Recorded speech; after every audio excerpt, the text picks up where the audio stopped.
trendybeats.com. Hello and welcome to Divine Backing Series. Last week we talked about the excellency of love, but this time around I'll be discussing on love as mark of a true Christian. Love as mark of a true Christian, and I'll be taking my text from Romans 12 from 9 to 12.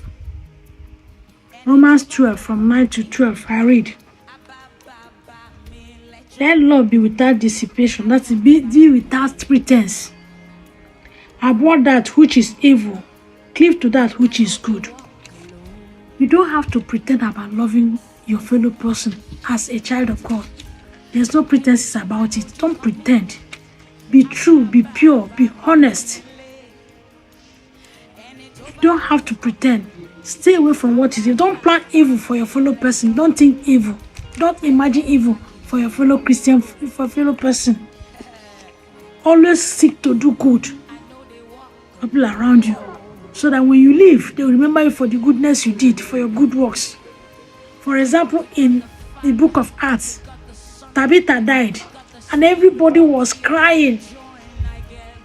Why are they crying? Because as she took over widows, was taking care of them, sewing clothes for them, doing everything. So when she died, she was remembered for her goodness.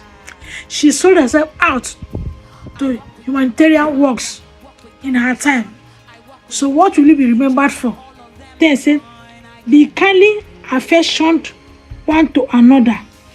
Be kind, be affectionately dealing with your fellow person. Don't be smiling at the person's front and behind you're biting the person, you're pulling the person down. It's very, very wrong as a Christian.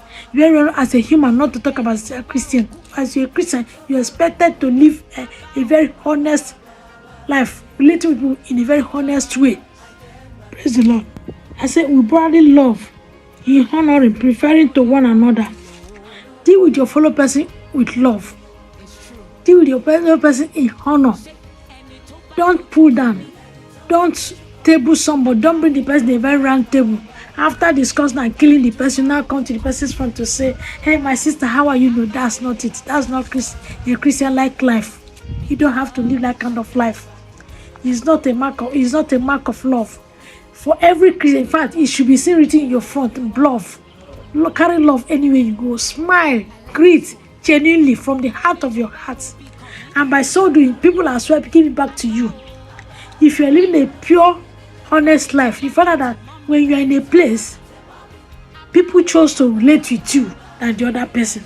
I'm not talking about you going to do charm so that if you slap, people like you, or rubbing to people like you. No, when you're a true child of God, living a Christian life, living a pure Christian life, the love of God, the beauty of God will always radiate around you. People will see and know that this is a child of God. People will see and know truly this is a child of God. Share whatever you have. So your sister is not having, stand by your sister, stand by your brother. Lift your brother up, because you might tomorrow need that person. If you don't need the person now, tomorrow your children might need it. In the area when I come from, and from my family, there's a song they sing, Amunu Bubu, Adi Bubu and Madaluane. When you are carrying your sister or your brother, don't allow her to fall down, and don't bring her down, and don't help her after helping him or her. You still put on the round table and slaughter him or her. That's a very, very bad one. It's not Christian-like. Remember, in the Bible, people of God, people of disciples were noted and known for the kind of life they are living. That was why they called them Christians. That's how they came Christians. Their attitude, their character, their relationship with outside people gave them the name Christians. So if you're a Christian, you should be able to live like Christ. You should be able to adapt. You should be able to accommodate. You should be able to tolerate. You should be able to build. You should be able to mend with a pure heart, not expecting any result from that person, because it is God that will give you blessing that will even double what you have done to another person. It is God. When your brother is naked, wrap her up, wrap him or her up. When your brother is hungry, give that sister to eat. Practice hospitality. When he's sick, stand by that person. Don't run away. Don't dodge. If you don't have, you know you don't have. When you have, you express even your own little way. Imagine the woman of the widow's mite in the Bible. She does not have, but because of that love of Christ in her, she brought out the little she has, and that was the one that Jesus Christ recognized. Those people brought remnants out of the abundance. Those ones were not recognized. So love is, even when it is most painful, standing behind your fellow person when it is most painful, when it is not convenient for you, show it, and with all smiles, you see your reward awaits you. That was what Jesus Christ told his disciples, that when I sick, you didn't visit me in the hospital. You'll be asking when. It's when you visited at your brother, you, because whatever you do, you do it as unto God. And whatever any person is doing, the person is doing it from God to you.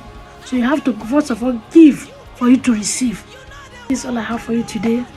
Share, like, subscribe, and comment. God bless you.